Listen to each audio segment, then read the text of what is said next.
Welcome, week 1, June 23rd to June 28th. New NEW 3. Graphing using points, guided with the video tutorial.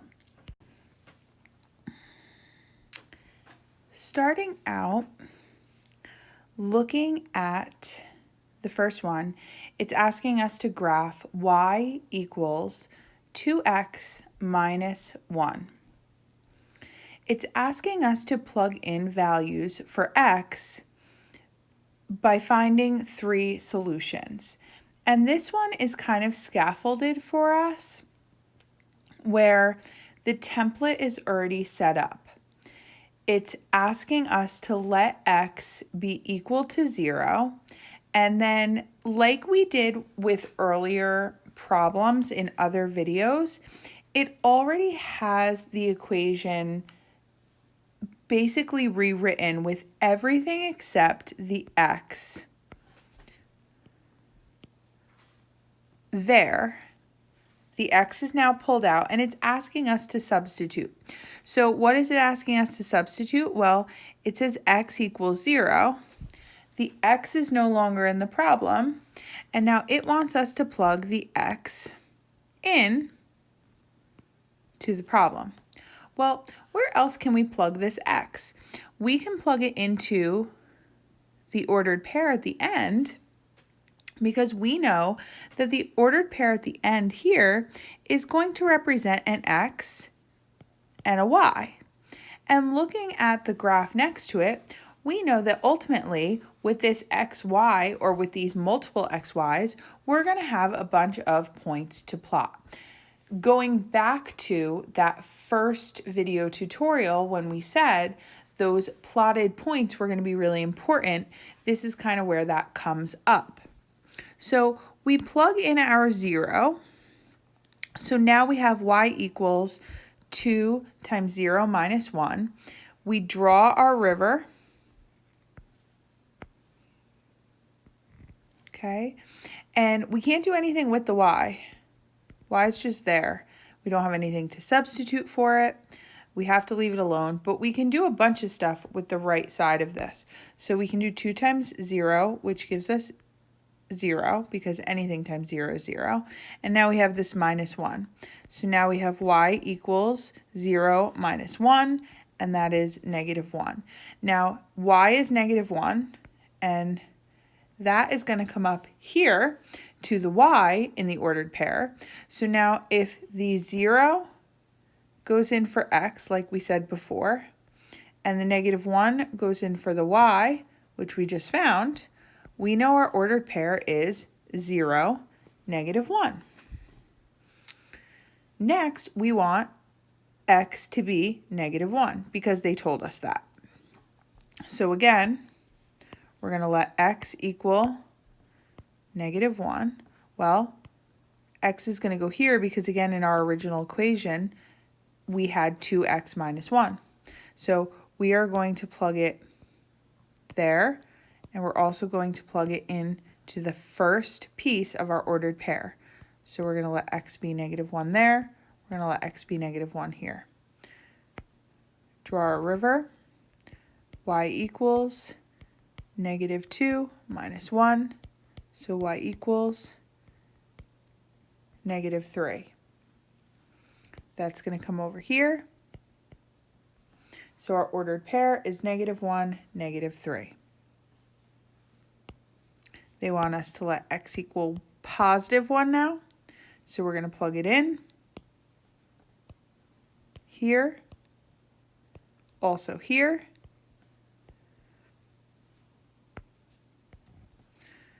Y equals positive 2 minus 1, so y equals 1.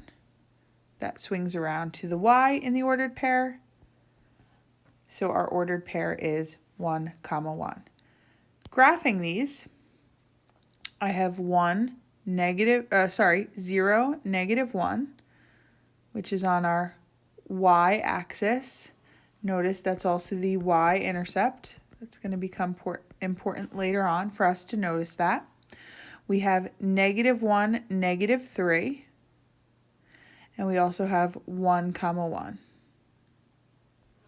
Again, if you're not as quick with that, that's okay. You can take your time.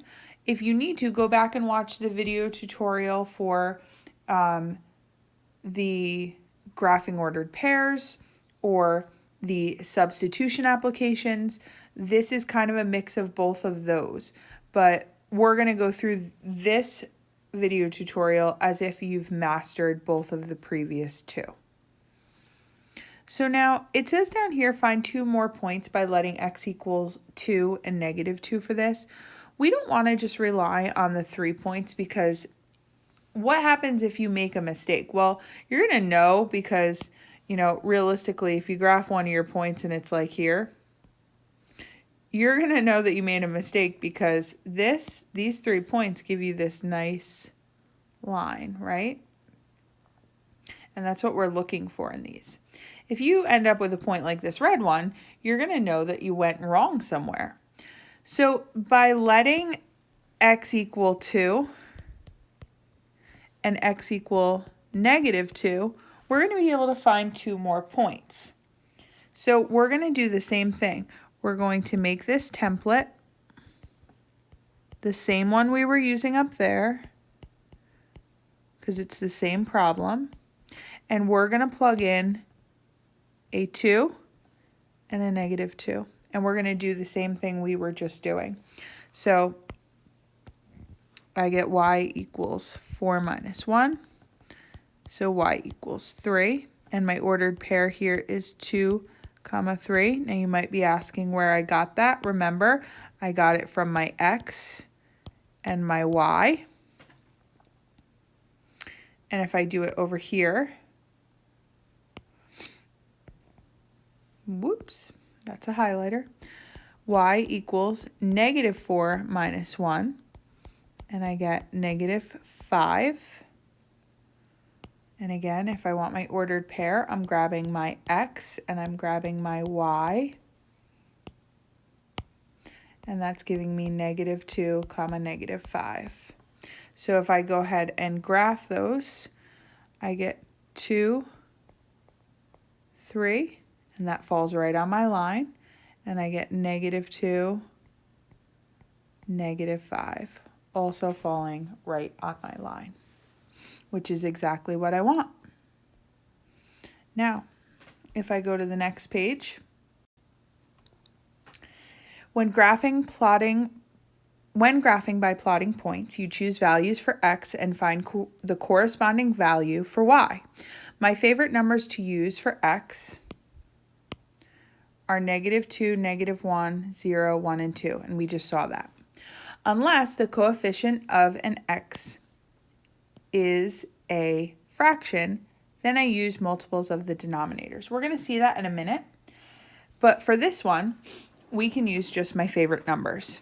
So here's my equation. Y equals 3x minus 1. Okay, and we're going to use my favorite numbers, -2, -1, 0, 1, and 2. And I always use them for x. X is my input. Y is my output. So I have it set, this is called an XY table up here, and that's just, it's an easy way of kind of graphing it. And my previous one, I had to kind of look all over for those ordered pairs. This puts my ordered pairs in a table, and it's neat and organized. Down here, again, you will kind of have to create this for yourself, but I just created this so that I very easily could do my algebra for myself and my substitution, and it would go smoothly and easily and quickly.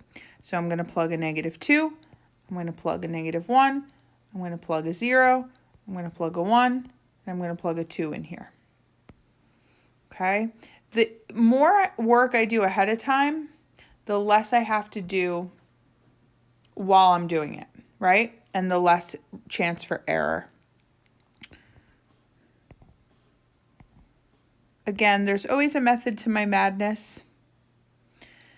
So I have y equals -6 minus 1. Y will then equal -7 because I owe somebody $6 and then I owe them one more. Y will equal -3 minus 1, so then y will equal -4. Y will equal 0 minus 1, which will equal -1. Y will equal 3 minus 1, which will equal 2. And y will equal 6 minus 1, which will equal 5. So grabbing my numbers to put in my table from above, when I plugged a -2 in, I got a -7 out. When I plugged a -1 in, I got a -4. When I plugged a 0 in, I got a -1 out. When I plugged a 1 in, I got a 2 out. When I plugged a 2 in, I got a 5 out. And I'm ready to graph. So -2, -7, -1, -4, 0, -1, and you can kind of tell your patterns emerging. 1, 2, and 2, 5. You definitely want to count them all because if you did make a mistake somewhere, this is where you'll be able to catch it. And you want to connect your dots with a nice long line. If you have a ruler or a straight edge, something you can use with a straight edge at home, you definitely use it. You want 2 arrows at the end. All right. Now, here's where we talk about that denominator, the fraction rule. I have a fraction here, which causes an issue, especially if I don't have a calculator. Because of that, if I look at my favorite numbers to use, this isn't an issue, this isn't an issue, and this isn't an issue because, you know, half of 2 or half of -2 isn't an issue because that's going to be 1. And half of 0 isn't an issue because anything times 0 is just 0. But these 1s is going to be an issue because taking half of an odd number is not fun, especially when I'm not doing it or when I'm doing it without a calculator. So when I want to take half of something, I want to take half of an even number. So basically, I just want to pick even numbers. So I'm definitely going to use the 0, but I'm just going to pick even numbers. So I'm going to basically double everything. So I want to pick -2, I want to pick -4, I want to pick 2, and I want to pick 4. You really can't go wrong with numbers. You can pick different numbers than anyone else in the class. You can pick different numbers than me. But the bigger numbers that you pick, you could need more graph paper, right? So your graph might not fit on the graph. And that's okay, but you might just not be able to see the picture of what it's doing. So now we're going to come down and I'm going to set up my template of what this is. So y equals 1/2 parentheses plus 3. And I'm going to do this 5 times because I know I have 5 things to plug in. So I'm going to make it look just like the previous one.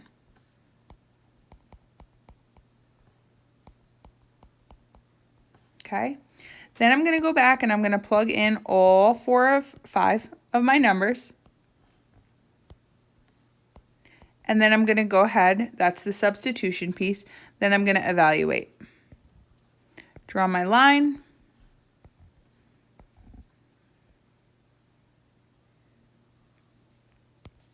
So I get half of 4 is 2, but that negative is going to give me -2. And then I'm going to add 3. Half of 2 is 1, but again, that negative gives me -1 plus 3. half of 0, well, anything times 0 is 0, and then I add the 3. Half of 2 is 1 plus 3, and then half of 4 is 2 plus 3. And now I can go back and do my addition. So I get 1, I get 2, I get 3, I get 4, I get 5. And you probably see your pattern. So again, I just have to make sure I put them in correctly. When I plug in -4, I get 1. When I plug in -2, I get 2, then 3, then 4, then 5. And now I go back and graph.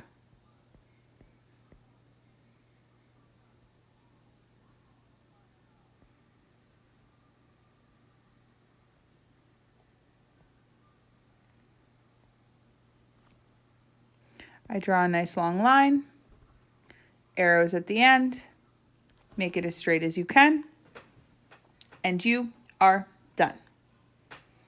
Go back, rewatch, relearn, let me know where you got stuck.